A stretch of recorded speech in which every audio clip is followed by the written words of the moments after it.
বেশ কিছু কচুর পাতা নিয়ে পরিষ্কার করে কুচিয়ে নিয়ে ভাপিয়ে নেওয়া হলো। 2 চামচ কালো সর্ষে, 2 চামচ পোস্ত, 4 পিস কাঁচা লঙ্কা নিয়ে সেটাকে পেস্ট করে নেওয়া হলো।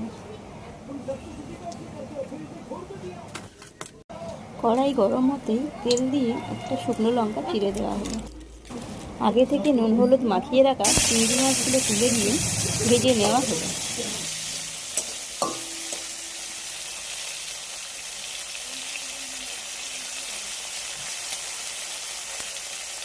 চিংড়ি মাছটা ভাজা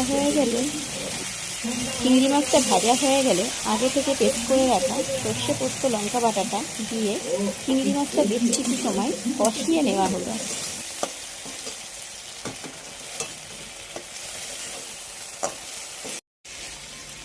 চিংড়ি মাছটা কষানো হয়ে যাওয়ার পরে যখন তেল ছাড়তে শুরু করলো, আগে থেকে ভাপিয়ে রাখা কচুর পাতাগুলো তুলে দিয়ে আবারও বেশ কিছু সময় কষিয়ে নেওয়া হলো।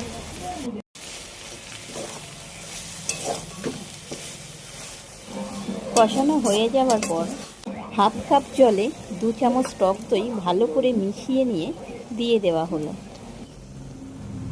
একটু নাড়াচাড়া করে 2 মিনিটের জন্য এটাকে ঢেকে রাখবো। 2 মিনিট পরে এটা যখন ফুটতে শুরু করবে তখন এটাতে লবণ দিয়ে দেবো। নুনটা দিয়ে দেওয়ার পরে এই জলটা শুকানোর অপেক্ষা করব। পরে সরিষার তেল কাঁচা লঙ্কা চেরা দিয়ে পরিবেশন করব।